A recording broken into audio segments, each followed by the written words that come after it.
Hello guys, apex live classes में आप लोगों का स्वागत है। आशा करती हूँ आप लोग अच्छे होंगे, मैं भी ठीक हूँ। तो आज हम लोग देखेंगे भारतीय राज्य व्यवस्था में संवैधानिक विकास का जितना भी क्वेश्चन है उतना क्वेश्चन को आज हम लोग गो थ्रू करेंगे। तो इसी के साथ हम स्टार्ट करते हैं। पहला क्वेश्चन है आपका 1773 ईस्वी में पारित किए गए एक्ट को सामान्यतः किस नाम से जाना जाता है? तो 1773 में पारित किए गए एक्ट को रेगुलेटिंग एक्ट के नाम से जाना जाता है। ठीक है। दूसरा क्वेश्चन है, ईस्ट इंडिया कंपनी ने किस वर्ष कोलकाता में सर्वोच्च न्यायालय की स्थापना की थी? तो ईस्ट इंडिया कंपनी ने कोलकाता में सर्वोच्च न्यायालय की स्थापना 1773 ईस्वी में की थी। तीसरा क्वेश्चन है, रेगुलेटिंग एक्ट 1773 के तहत बनने वाले प्रथम गवर्नर जनरल कौन थे? तो वारेन हेस्टिंग थे। चौथा क्वेश्चन है आपका, निम्नलिखित में से कौन सा भारत में समस्त ब्रिटिश संवैधानिक प्रयोगों में सबसे अधिक अल्पकालिक सिद्ध हुआ? तो पिट्स इंडिया एक्ट जो था वो अल्पकाल तक रहा था। बोर्ड ऑफ कंट्रोल की स्थापना किस एक्ट के अंतर्गत की गई थी? 1784 पिट्स इंडिया एक्ट के तहत बोर्ड ऑफ कंट्रोल की स्थापना की गई थी। तो इसका आंसर हो गया बी। नियंत्रण बोर्ड के सदस्यों तथा कर्मचारियों के वेतन भारतीय राजस्व में से देने की व्यवस्था किस एक्ट में की गई थी? तो आपका 1833 के चार्टर एक्ट द्वारा किया गया था। अब 7 नंबर क्वेश्चन है, किस एक्ट के द्वारा कंपनी ने भारत के साथ व्यापार करने के एकाधिकार को छीन लिया? तो आपका आंसर हो जाएगा 1813 का चार्टर एक्ट के अनुसार भारत के साथ व्यापार करने के एकाधिकार को छीन लिया। 8 नंबर क्वेश्चन है, किस एक्ट के द्वारा ईसाई धर्म प्रचारकों को भारत में धर्म प्रचार का अधिकार मिला? तो 1813 के चार्टर एक्ट के द्वारा ही आपको ईसाई धर्म के प्रचारकों को भारत में धर्म प्रचार का अधिकार मिला था। 9 नंबर क्वेश्चन है, किस अधिनियम के द्वारा ब्रिटिश संसद ने चाय और चीन के साथ व्यापार को छोड़कर ईस्ट इंडिया कंपनी के भारत के साथ व्यापारिक एकाधिकार को समाप्त कर दिया था? तो आपका 1813 के चार्टर अधिनियम के द्वारा ही चाय और चीन के साथ व्यापार को छोड़कर ईस्ट इंडिया कंपनी ने भारत के साथ व्यापार एकाधिकार को समाप्त कर दिया। 10 नंबर क्वेश्चन है, निम्नलिखित में से किनसे भारत में अंग्रेजी शिक्षा की नींव पड़ी? तो इसमें दिया है 1813 का charter act, general committee of public instruction 1823, प्राच्यविद एवं आंग्लविद विवाद। तो इसमें हो जाएगा आपका आंसर डी नंबर हो जाएगा। इसमें से तीनों क्या है? तीनों सही है। 11 नंबर क्वेश्चन है आपका, चार्टर एक्ट 1813 के संबंध में निम्नलिखित कथनों पर विचार कीजिए। इसने भारत में ईस्ट इंडिया कंपनी के व्यापार एकाधिपत्य को चाय के व्यापार तथा चीन के साथ व्यापार को छोड़कर समाप्त कर दिया। तो ये तो सही है 1813 के चार्टर अधिनियम के द्वारा हुआ था। इसने कंपनी द्वारा अधिकार में लिए गए भारतीय राज्य क्षेत्रों पर ब्रिटिश राज्य की संप्रभुता को सुदृढ़ कर दिया। भारत का राजस्व अब ब्रिटिश संसद के नियंत्रण में आ गया था। तो ये तीनों ऑप्शन में से कौन सा सही है? तो पहला ऑप्शन सही है, 1 और 2 दोनों ऑप्शन सही है।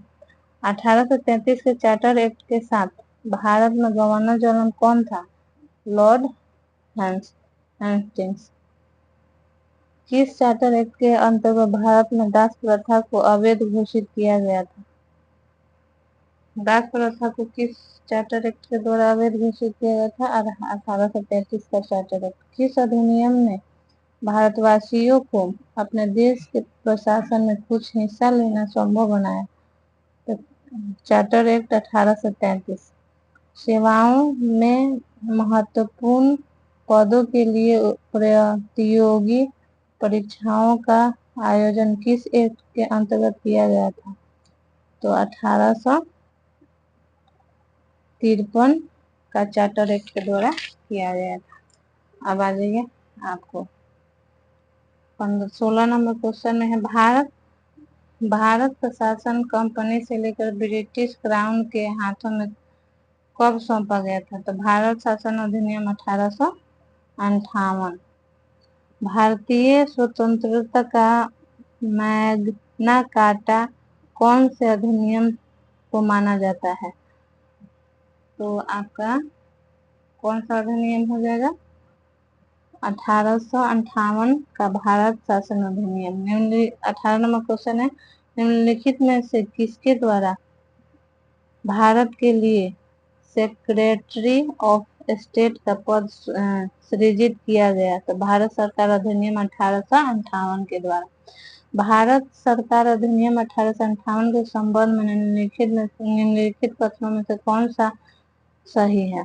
ब्रिटिश राज ने ईस्ट इंडिया कंपनी से भारत पर संप्रभुता ग्रहण की थी। ब्रिटिश संसद ने भारत के शासन के लिए पहला कानून ब्रिटिश राज्य के प्रत्यक्ष शासन के अधीन ही अधिनियमित किया था। यह अधिनियम देश के प्रशासन में बिना किसी लोकप्रिय सहभागिता वाले निरंकुश समाजवादी नियंत्रण के सिद्धांत से अधिशासित था। तो इसमें से आपका तीनों ऑप्शन सही है। 20 नंबर क्वेश्चन में है, भारतीय प्रतिनिधियों को कानून निर्माण करने की प्रक्रिया में पहली बार कब शामिल किया गया था? तो 1861 में। 21 नंबर क्वेश्चन है, गवर्नर जनरल को अध्यादेश जारी करने का अधिकार किस अधिनियम से प्राप्त हुआ था? तो 1861 के अधिनियम से प्राप्त हुआ था। भारतीय परिषद अधिनियम 1861 के संबंध में निम्नलिखित कथन में से कौन सा कथन सही है? कथन क्या है देखिए, इस अधिनियम ने गवर्नर जनरल की शासी परिषद में गैर सरकारी सदस्यों को सम्मिलित कर लोकप्रियता का एक फूट डाला। सदस्यों का नाम निर्दिष्ट किया जाता था तथा उनके कार्यों को अन्याय रूप से उन विधायी प्रस्तावों के विचार तक सीमित कर दिया गया था जो गवर्नर जनरल द्वारा उनके समक्ष रखे जाते थे। गवर्नर जनरल के पास प्रभावी विधायी शक्ति नहीं थी। तो दोनों सही है। तीसरा नंबर ऑप्शन एक्यूरेट नहीं है। देखिए अब क्वेश्चन है, केंद्र में कौन सा एक्ट द्विसदनीय विधायिका लाया? तो आपका 1919 का एक्ट जो था वह द्विसदनीय विधायिका लाए थे। भारत सरकार अधिनियम 1919 के बारे में निम्नलिखित में से कौन सा एक कथन सही नहीं है? इस कथन में है, इसने संप्रदाय प्रतिनिधित्व की प्रथा को आगे बढ़ाया। इसने केंद्रीय कार्यपालिका के विधानमंडल के प्रति उत्तरदायी बनाया। इसे मॉन्टेग्यू चेम्सफोर्ड सुधारकों के रूप में भी जाना जाता है। इसने केंद्र और प्रांतों के उत्तरदायी को स्पष्ट पृथक करते हुए संवाद का मार्ग प्रशस्त किया। तो ऑप्शन डी आपका जो है वो गलत है।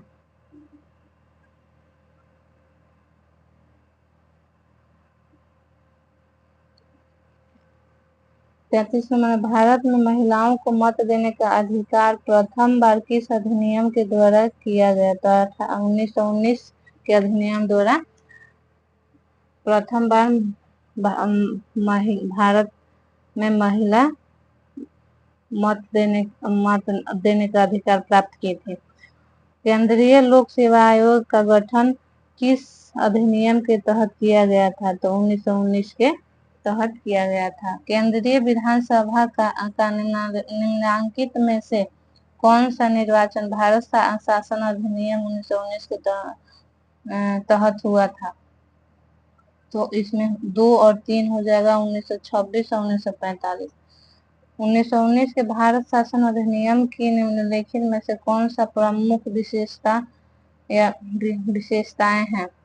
प्रांतों की कार्यकारिणी सरकार में द्वैध शासन की व्यवस्था, मुसलमानों के लिए पृथक संप्रदायी निर्वाचन मंडलों की व्यवस्था, केंद्र का द्वारा प्रांतों को विधायिनी शक्ति का हस्तांतरण। तो 1 और 3 मतलब सी नंबर ऑप्शन सही है।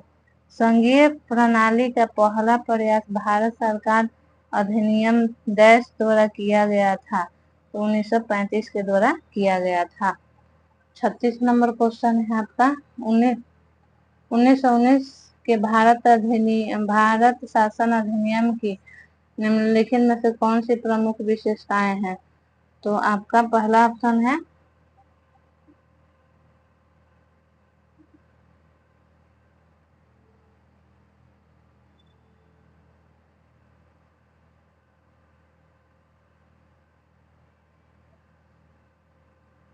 38 नंबर क्वेश्चन देखिए। 1935 के अधिनियम द्वारा स्थापित संघ में अवशेष शक्तियां किसको दी गई? तो आपको गवर्नर जनरल को दी गई थी। इसके बाद आते हैं अगले क्वेश्चन पे। निम्नलिखित में से किस अधिनियम द्वारा संवैधानिक निरंकुशता का सिद्धांत प्रवृत्त किया गया? तो 1935 का भारत सरकार अधिनियम द्वारा संवैधानिक निरंकुशता का सिद्धांत को प्रवृत्त किया गया था। 40 में निम्नलिखित में से किस अधिनियम द्वारा भारत में प्रांतों को स्वायत्तता प्रदान की गई थी? तो सी ऑप्शन होगा भारत सरकार अधिनियम 1935। भारतीय संविधान में आपात उपबंध डैश से लिए गए थे? भारत सरकार अधिनियम 1935 से लिए गए थे। 1935 का गवर्नमेंट ऑफ इंडिया एक्ट क्यों महत्वपूर्ण है? यह भारतीय संविधान का प्रमुख स्रोत है, इसीलिए महत्वपूर्ण है। पहला ही ऑप्शन सही है, तो और ऑप्शन पढ़ने की जरूरत है नहीं। किस अधिनियम की प्रमुख विशेषता प्रांतीय स्वायत्तता थी? तो 1935 की प्रमुख विशेषताएं प्रांतीय स्वायत्तता थी। भारत शासन अधिनियम 1935 द्वारा स्थापित संघ में अवशिष्ट शक्तियां किसे दी गई?